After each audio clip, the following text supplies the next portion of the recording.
5.5 liter V8, twin turbo, 8,000 RPM redline. But the fact that it makes 1,000 plus horsepower in a Corvette, it's just kind of unbelievable. I mean, I knew it was going to be powerful. I didn't know it was going to be this powerful.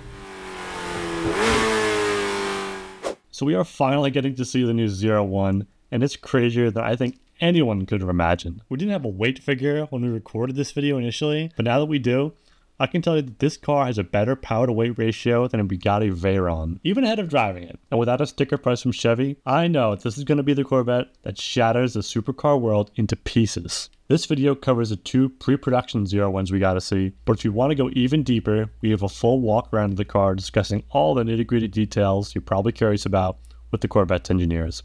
So stay tuned. This car is 1,064 horsepower, no hybrid system, so nothing from the E-Ray in terms of front axle. It's all rear-wheel drive, so that's all motor. Twin turbocharged, 5.5 liter. Effectively an LT6, there's a lot of changes, like the block casting is the same as an LT6. The heads are completely different. New pistons, I think it's 9.8 to 1 compression as compared to the LT6, which is much, much higher. I wasn't expecting the power to be that high. You know, I've driven every single C8, the Stingray, E-Ray, and the Z06, and you know, the Z06 is like terrifying on a track. It's like you drive that car in the street and it's like, it's kind of nice that it does this. You get on a racetrack and it's just an absolute machine. It's not twice the horsepower as the Z06, but it's pretty close. So I cannot even imagine what this is going to be like to drive. It's not the same 8-speed DCT. They have like bigger, stronger gears in the back of this thing. I think it's the same transmission case. It's just changed internally. Same tire sizes as the Z06 and E-Ray, but you can get a cup tire on this. 345 rear section. We wanted these to be common for Z06. Like, what is the appropriate size for a car with 1,064 horsepower? Really, outwardly, you really have to go to the ZTK. You get the high wing in that, full carbon fiber wing, 1,000 pounds of downforce. With this, you know, they're saying it's like not so track focused. It rides better on the street as compared to a Z06. Unless you go to the ZTK, in which case it's basically the same kind of track car. Easily over 200 miles an hour on the front straight at the Nürburgring. Between you and me, audience, I think that's kind of why they built this car. There's still space in the center tunnel for a battery.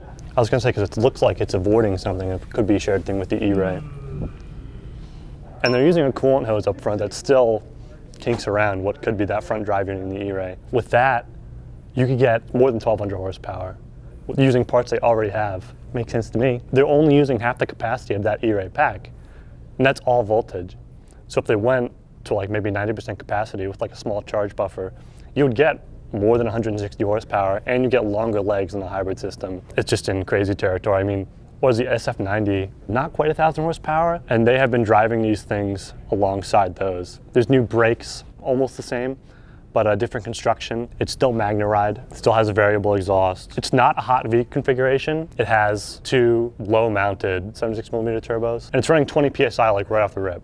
So it's pretty serious already. I don't know if you could crank that up anymore. At this point, it's like, you know, you already have over 1,000 horsepower. So, like, what else is there really? And now we're seeing the coupe. Again, structurally, there's no difference, the same chassis and everything. The roof on this, I'm guessing, is still removable like it is on every other Corvette. It has the split window. C2, 1963 last time. That was 1 year only, right? If I get that wrong, the boomers are they're gonna cut me open for that. It's only the second split window Corvette. You know they're saving it for a really special car. You can see it's pretty open in here. I mean, this is not like sealed off or anything. They say the race car is a very similar like split window feature to this, so in many ways it's taken from the race car. They say it improves cooling a lot. Put up some B-roll of the engine right now, right up against the block, but even then it's like wide. They got water airs on it. All the plumbing, just like... It's a bunch of spaghetti. The amount of plumbing and the heat exchangers in this car is just unbelievable. And that's not to mention like all the new carbon. You know, I'm usually not a fan of the wings they put on Corvettes. Like if I was gonna get a C7 ZR1, I would just tear that thing off. All the forum guys say you'll die instantly if you do that. I like the one on this car. I mean, I think that works really well with it. It's almost as wide as the actual body of the car. Over 1,000 pounds of downforce on this thing. Just really, really unbelievable. Carbon fiber wheels too. These are a whole new style just for this car. They say it's a really, really thin spoke. Probably the thinnest spoke they've done. Carbon Revolution makes these. Are not made in-house, made by a company in Australia who they have also provided them for Ford and Ferrari and a few other companies like that, but these are a new style specific to this car. And there have been some reports of these like cracking at the track and stuff, so We haven't asked them about that, but for a carbon wheel, they look pretty good. I mean, a lot of those wheels look kind of funky. These look pretty conventional. They look like they could be an alloy. They're just rendered in carbon. They didn't say how much weight that saves yet. They really haven't told us a ton of it. They didn't give us a curb weight, for instance. They gave us a few headline figures like the horsepower and the torque, which is over 820. I think you get 820 over like a huge range of RPM. You know, that's like diesel truck status of torque. The main stuff is up front here. The biggest difference between this and a regular C8. So this is a radiator exhaust. So there's a intercooler in the front. They're kind of double stacked. Intercooler, then a radiator. And those exhausts right out of here. That adds downforce. I wonder if we can pop the hood on this thing. Has the frunk space been affected? Here we go.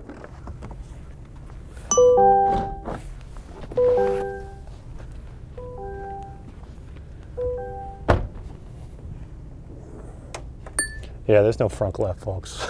I don't know what I was expecting, but there's nothing there. So this is all new and unique to this car. As you can see, so this right here is a radiator. I don't know if you can see in front of it. No, you can't see in front of it. It's an intercooler just as big as this in front of this. So that's the liquid loop that runs back to the water airs that are back there. So it's not shared with the engine coolant. It's its own loop. So this car has two separate cooling loops. Other cars like E-Ray just do bulk cooling, no intercoolers.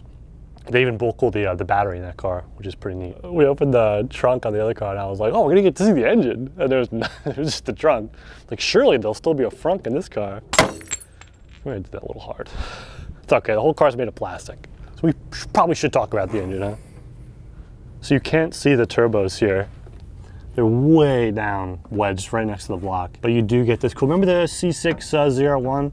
They had that really corny plexiglass window that I actually really liked. That had the blue engine cover under it with the blower. Kind of the same thing. They actually had a car out there, which I'm sure we have B-roll of, with the blue wheels, which is matched to this engine cover. I mean, dude, the numbers are just crazy. This has port and direct injection, which is pretty typical for high horsepower turbocharged applications. You can see here, these are pre-production cars.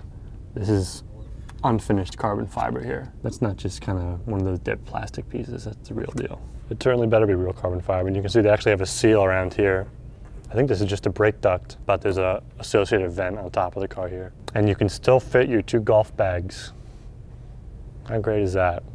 I think these are the mounts for the removable roof. That's carbon fiber now as well. This whole thing is really something special. The old ZR1 was just like a handful. This thing is not gonna be like that. You know, the C7 was kind of like the last generation where there was, I won't say any of that rowdiness left, but these cars are so different from each other. I drive my C7 every day, but I mean, this car in terms of engineering and sophistication and quiet, you know, young people are buying these cars finally, which is like pretty telling. Dude, you already know that the YouTubers are gonna be all over this thing. These are gonna be, you know, comparatively cheap, like the Corvette has always been for the performance you're getting. What are they gonna do now? They're okay, can't twin turbocharge it. I guess they're gonna put bigger turbos on it. It's already just unbelievable. And again, we barely even talked about it. I mean, wow, that's soft close. That's crazy. I'm gonna do that a little hard. Inside here, you get a little ZR1 badge on the steering wheel, very similar to every other Corvette I've been in. I think that could be a complaint. You know, the new GTD Mustang is just effectively a Mustang inside. Like, that's worth clowning on. I mean, that car is probably gonna be even more expensive than this. They haven't announced pricing yet, but how much are Z06? It's like almost $150. I can imagine this being a $200,000 car. When I drove the E-Ray, that car starts at like 100 grand. And you know, they didn't put any more sound deadening in there or anything like that. I could probably use some in this. You could put the boost like another half PSI and make up for the weight of sound deadening. Again, this is a performance car, but it is expensive. And you know, people are gonna expect a lot out of this thing. Some other interior changes would probably be nice. I'm not gonna rag on it too much for that because, you know, this car has almost 1,100 horsepower. It's gonna really kick the snot out of a lot of cars that have had it coming. So, you know, any minor foibles with the interior, I think probably acceptable here. Wireless phone charger, and there's another ZR1 badge here. But yeah, I mean, it is just basic C8 in here. There's nothing crazy going on in here. It's all under the skin. All right, so I've been talking a lot. That's basically this whole car. Again, we're not driving it or anything. I mean, as much as I'm sure they'd like us to start this thing, there's no key in it. So I'm sure it's gonna sound great.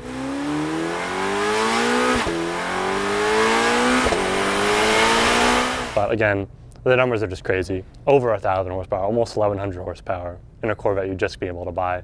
I mean, it's the biggest gap between a Z06 and a ZR1 ever. This engine makes more power than two LS7s. Two naturally aspirated 7-liter V8s are up to 7,000 RPM. This are up to 8 grand, and it's 5.5 liters twin turbo. I mean, one of the highest revving turbocharged engines in a production car, I'm sure, but it just has everything on paper. And you know, fair, that's all we can talk about at this point. But I mean, between the aero, the motor, same 8-speed DCT, this car will really have no equal. Again, they haven't told us the exact pricing, but it's gonna be a lot cheaper than anything else with 1,000 horsepower, I'll tell you that much. Even that Bugatti that just came out, I'm not gonna pronounce it right. The Bugatti Tourbillon. But even that car's motor, that V16, makes less power than the V8 in this car. It really is something special. And the fact that they brought back the split window, only the second time it's ever been on a Corvette, they believe it. This is doubtlessly gonna be one of the best Corvettes ever.